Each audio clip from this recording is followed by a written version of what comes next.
Bismillahirrahmanirrahim. Assalamu alaikum, dear students. Of course, I am Syed Mukarram Jameel and welcome you all as the respectable member of Allied School, Fatima Campus, Taska. Well, my dear students, I hope and expect you are enjoying good health.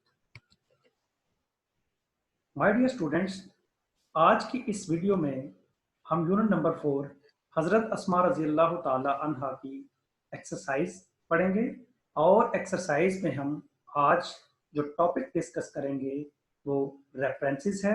References में हम anaphoric references और cataphoric references को discuss करेंगे। इसके साथ साथ हम article as a grammatical unit उसको डिस्कस करेंगे। उसकी टू टाइप्स, इनडेफिनेट आर्टिकल और डेफिनेट आर्टिकल को डिटेल से पढ़ेंगे। So be attentive and watch this video carefully and leave a comment after watching this video. Let's get started. References.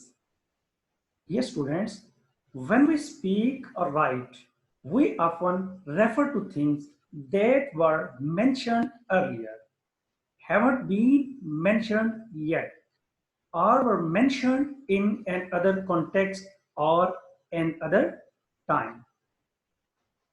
Dear students, जब हम बोलते या लिखते हैं तो हम अक्सर उन चीज़ों का हवाला देते हैं जिनका तज़किरा पहले किया गया था या अभी तक उनका जिक्र नहीं किया गया या किसी दूसरे सियाको सबाक में या किसी और वक्त में उनका जिक्र किया गया होता है। डियर स्टूडेंट्स, हमारे पास रेफरेंसेस की टू टाइप्स होती हैं। One is called situational, that is exophoric reference, ये सिचुएशनल होता है, and the other is textual, that is called endophoric reference. चूंकि हम टेक्स्ट के बारे में पढ़ रहे हैं तो हम टेक्सचुअल को डिस्कस करेंगे। We further divided into two different types. The one is called to preceding, it means text anaphora, जिसे हम एनाफोरिक रेफरेंस के नाम से जानते हैं। इसे उर्दू में हवाला मुकद्दम कहा जाता है। And the other is to following, text cataphora, यानी ये बाद में आने वाला होता है, इसे हवाला मुखर कहा जाता है। सो डियर स्टूडेंट्स, आइए अब इनको डिटेल में पढ़ते हैं। Anaphoric reference. Anaphoric reference occurs when a word or phrase refers to something mentioned earlier in the discourse. Dear students, anaphoric reference उस phrase या चीज की तरफ इशारा करता है जिसका जिक्र पहले किया जा चुका हो। मिसाल के तौर पर, here is an example of anaphoric reference. He sat down at the table and took a small box from his pocket. यहाँ आप दो डिफरेंट लफ्ज जो हैं उनको देख रहे हैं, blink, he and a small box. He is a subject and a small box is an object. The object felt heavy. यहाँ पे जो वर्ड ऑब्जेक्ट है ये रेफर कर रहा है ही की तरफ। Felt heavy in his hands. Inside it, इसके अंदर, यहाँ it रेफर कर रहा है small box को, was the key to his future. Here, both the object and it refer back to a small box in the first sentence. So let's have a look another example. Muhammad Ibrahim went to the bank. He was annoyed because it was closed. Here, he refers to Muhammad Ibrahim, whereas it refers to the bank. So it is anaphoric reference. So अब हम देखते हैं कि in example से हमने क्या सीखा और क्या रिजल्ट अखज किया। So finally, Anaphoric reference. Anaphoric reference is an expression that refers to an earlier expression in the discourse is called an anaphoric reference. For instance, Hazrat Asma Raziyallahu Ta'ala Anha was amongst the early few who accepted Islam. She was the daughter of Hazrat Abu Bakr Siddiq Raziyallahu Ta'ala Anhu. यहाँ आप देखते हैं कि सबसे पहले हजरत अस्मा रज़ियल्लाहु ताला अन्हा का जिक्र किया गया है। बाद में जब ये बात की गई कि she was the daughter of, जब शी वॉज, ये जो वर्ड शी है ये रेफर करता है, इस सेंटेंस को रेफर करता है, इस बात को रेफर करता है हजरत अस्मा रज़ियल्लाहु ताला अन्हा की तरफ। सो it is called anaphoric reference, हवाला मुकद्दम जिसका तज़किरा पहले आ चुका हो। Cataphoric reference. Cataphoric reference occurs when a word or phrase refers to something mentioned later in the discourse. Cataphoric reference हवाला मुअख्खर उन phrases या अल्फाज की तरफ इशारा करता है जिनका जिक्र बाद में आना होता है, यानी उनसे मुतल्लिक बात पहले होती है लेकिन उनका तज़किरा, उन ऑब्जेक्ट्स का तज़किरा बाद में होता है। Let's have a look. An example. Although I phone her every week. अब यहाँ पे वर्ड आप देख रहे हैं ब्लिंक हर, लेकिन ये यहाँ पे शो नहीं कर रहा कि ये किसकी बात की जा रही है। ठीक है, तो इसका तज़किरा बाद में आएगा, ये रेफर बाद के करेगा कि बाद में हम किसकी तरफ इशारा कर रहे हैं। My mother still complains that I don't keep in touch often enough. यहां आप देख रहे हैं कि जो वर्ड हर है it refers to my mother, refers to my mother. पहले हमने हर का लफ्ज इस्तेमाल किया और बाद में माय मदर का, so it refers to something mentioned later. Let's have a look another example. The book was there on the table. I had never read Moby Dick and I didn't intend to do so now. Here the book refers to Moby Dick. यहाँ जो book है, ठीक है, इसका जिक्र पहले है लेकिन ये रेफर कर रही है मोबी डिक को जिसका तज़किरा बाद में है। सो हमने इन एग्जाम्पल से क्या सीखा? Let's look a final definition. Cataphoric reference, an expression that refers to a later expression in the discourse is called a cataphoric reference. For instance, the Rasul sallallahu alaihi wasallam and his close companion. यहाँ बात companion की हो रही है। अब कौन companion? आप सल्लल्लाहु अलैहि वसल्लम के बेशुमार सहाबा थे, बेशुमार साथी थे। Okay? लेकिन अब ये जिनका जिक्र बाद में आएगा, so it refers to something that mention later. हजरत अबू बकर सिद्दीक रज़ियल्लाहु ताला अन्हु migrated from Mecca to Medina. अब बाद में हजरत अबू बकर सिद्दीक रज़ियल्लाहु ताला अन्हु का जिक्र किया गया है, so his companion refers to हजरत अबू बकर सिद्दीक रज़ियल्लाहु ताला अन्हु। That is called cataphoric reference, हवाला मुअख्खर। I hope you got it. Students are advised to practice the following activity. बेटा ये आपकी टेक्स्ट बुक यूनिट नंबर 4 की एक्सरसाइज में पेज नंबर 39 पे ये एक्टिविटी है।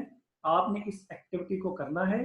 जो कुछ एग्जांपल्स दी हैं, आपने इनमें से फाइंड करना है कि एनाफोरिक रेफरेंस कौन सा है और कैटाफोरिक रेफरेंस कौन सा है। आर्टिकल्स, आर्टिकल्स उर्दू में इसे हरूफे तनकीर कहते हैं। So here is a question, what is an article? Basically, an article is an adjective. So like adjective, articles modify nouns. यानी article को हम noun के साथ इस्तेमाल करते हैं। English has two articles, the and a or an. The is used to refer to specific or particular nouns. यानी किसी खास इसम के लिए इस्तेमाल किया जाता है। A और an is used to modify non-specific और non-particular nouns, यानी किसी आम नाम के लिए इस्तेमाल किया जाता है। For example, if I say let's read a book, कि आओ किताब पढ़ते हैं, so I mean any book rather than a specific book. जब मैंने ये कहा कि आओ किताब पढ़ते हैं, तो किताब कोई भी हो सकती है, इंग्लिश की हो सकती है, उर्दू की हो सकती है, कोई स्टोरी बुक हो सकती है, any book. Whereas if I say let's read the book, तो कोई स्पेसिफिक बुक होगी। ये हमारी डिवाइन बुक भी हो सकती है, होली कुरान भी हो सकता है, कोई हदीस की किताब हो सकती है, कोई स्पेसिफिक लिटरेचर में कोई नॉवल हो सकता है, कोई प्ले हो सकता है। So we conclude the idea that we have articles and there are two types of articles, indefinite and definite. In indefinite article, we have a or an, only two morpheme. In definite article, we have only one morpheme, the. So, detail में पढ़ते हैं. Let's look at each kind of article a little more closely. सबसे पहले हम पढ़ेंगे indefinite article को, a और an को. A or an is used to refer to a non-specific, a non-particular or any member of the group. यानी कि किसी भी आम शख्स, जगह या चीज, कोई भी जो आम नाम होगा उसके लिए आप इस्तेमाल करते हैं। बेसिक पॉइंट ये है कि हम ए किसके साथ इस्तेमाल करेंगे और एन किसके साथ इस्तेमाल करेंगे। For example, somebody called a policeman. This refers to any policeman. जब हम ये कहते हैं कि किसी ने पुलिस वाले को बुलाया, एक पुलिसमैन को बुलाया, तो यहाँ पे ये जरूरी नहीं है कि हमें उसका नाम भी पता है या हम उसे जानते भी हैं या नहीं। सो हमने जब पुलिस वाले को बुलाया या किसी ने पुलिस वाले को बताया, तो ये जरूरी नहीं है कि वो कौन सा पुलिस वाला था। We don't need a specific policeman. We need any policeman who is available.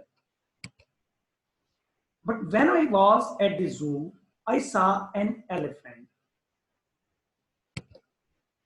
Here we are talking about a single noun, specific thing, non-specific thing. In this case, an elephant. There are probably several elements at the zoo, but there's only one we are talking about here. Remember, using a or an depends on the sounds that begins the next word.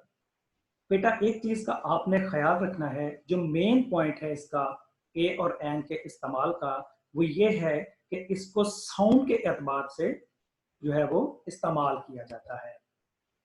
ए जो है इसको हम consonant sound के साथ इस्तेमाल करते हैं, यानी हम कॉमन नाउन के साथ और कॉन्सोनेंट के साउंड के साथ हम ए इस्तेमाल करते हैं, और हम मोस्ट ऑफ द टाइम इनको काउंटेबल नाउन के साथ इस्तेमाल करते हैं। Singular noun beginning with a consonant sound, अगर कोई सिंगुलर नाउन होगा और वो कॉन्सोनेंट साउंड से शुरू होगा तो हम उसके साथ ए इस्तेमाल करेंगे। For instance, a boy, a car, a bike, a zoo और ए डॉग। जब हम एन की बात करते हैं तो बहुत सारे लोग जो हैं, ये मतलब कहना तो नहीं चाहिए इस तरीके से, बहुत सारे हमारे जो है वो मिसकंसेप्शन पाया जाता है कि इसको वावल के साथ इस्तेमाल किया जाता है। ठीक है, नहीं बेटा, एन को हम हमेशा वावल साउंड के साथ इस्तेमाल करते हैं। कोई भी इंग्लिश का ऐसा वर्ड जिसकी बिगिनिंग साउंड वावल साउंड हो, यानी उर्दू के अगर हम हरूफ तहज्जी की बात करें तो अलिफ मद आ, अलिफ या एन, ये आपकी आसानी के लिए है ये फार्मूला। अगर उसकी साउंड दे तो आप उसके साथ एन आर्टिकल इस्तेमाल करेंगे। For instance, an elephant, an egg, an apple, an idiot, an orphan, an M A, an S D O, an honest man etcetera. Whereas अब जब ये देखें कि अगर हम कोई वर्ड लिखते हैं university, so university begins with a vowel letter but it doesn't produce vowel sound। University को अगर हम लिखें, यूरोपियन को लिखें, यूरोप को लिखें, तो ये वावल साउंड्स प्रोड्यूस नहीं करता, लेकिन वावल लेटर से शुरू होता है तो हम इसके साथ आर्टिकल एन इस्तेमाल नहीं करते। Definite article, definite article the, a और एन को इनका मतलब होता है एक, जबकि हम डेफिनेट आर्टिकल की बात करते हैं सो इट इज कॉल्ड हरफे तखसीस, उर्दू में खास कर देने वाला। जैसे अरबी में आप देखें तो अलिफ लाम है, इसी तरह इंग्लिश लैंग्वेज में आर्टिकल दी है हरफे तखसीस। The definite article is used before singular and plural noun. इसको सिंगुलर और प्लूरल नाउन से पहले इस्तेमाल किया जाता है। When the noun is specific और पर्टिकुलर, जब कोई भी नाउन खास हो। The signals that the noun is definite, जब हम किसी नाउन के साथ आर्टिकल द पुट करते हैं तो ये हमें बताता है कि ये नाउन जो है ये स्पेसिफिक है, यानी ये particular member of a group है। Let's have a look an example. I was happy to see the policeman who saved my car. I was happy to see the policeman who saved my car. Here we are talking about a particular policeman. यहाँ हम एक खास policeman की बात कर रहे हैं। बेशक हम उसे नहीं जानते, even if we don't know the policeman's name, it is still a particular policeman because it is the one who saved the car. क्योंकि ये इसलिए स्पेसिफिक है कि उसने कार को बचाया है। बेशक हम उसके बारे में नहीं जानते, बेशक वो कोई भी पुलिस वाला है, लेकिन वो स्पेसिफिक इसलिए है कि ये वो आदमी है जिसने कार को चोरी होने से, एक्सीडेंट होने से, व्हाटएवर कुछ भी होने से, जिसने उस कार को बचाया है। अब आर्टिकल का इस्तेमाल, आर्टिकल द का इस्तेमाल कि ये किस किस के साथ इस्तेमाल करना है। Number 1, names of rivers, oceans and seas, दरियाओं, समंदरों, नदी नालों, ठीक है जी, तालाबों, इनके नामों से पहले हमेशा आर्टिकल हम इस्तेमाल करते हैं। इसके साथ साथ सूरज, चांद, सितारे, इनके नाम के साथ हम आर्टिकल इस्तेमाल करते हैं। हमारी जो चारों डायरेक्शंस हैं उनके साथ हम आर्टिकल इस्तेमाल करते हैं। आसमानी किताबें, रिसाले, अखबारात, इनके नाम से पहले हम आर्टिकल इस्तेमाल करते हैं। Geographical areas, the Middle, East, the West, इनके नाम से पहले हम आर्टिकल इस्तेमाल करते हैं। सहरा, जंगल, गल्फ और पेनिनसोल्स, पेनिनसोल्स उस जजीरे को कहते हैं जिसमें आबादी हो और ये समंदर में कोई छोटा सा जजीरा हो। इनके नामों से पहले हम आर्टिकल इस्तेमाल करते हैं। इसके अलावा इसमें सिफ्त यानी एडजेक्टिव की सुपरलेटिव डिग्री से पहले हम आर्टिकल इस्तेमाल करते हैं। जब कोई जानदार अपनी पूरी नस्ल की नुमाइंदगी करे तो उससे पहले भी हम आर्टिकल इस्तेमाल करते हैं। So I hope you got it. Now students are advised to practice the following activity. बेटा आपकी ये यूनिट नंबर 4 में ये एक्टिविटी है आर्टिकल्स की, ये पेज नंबर 41 पे टेक्स्ट बुक में मौजूद है। So you are advised to practice the following activity. I hope you would enjoyed it. Thank you for watching.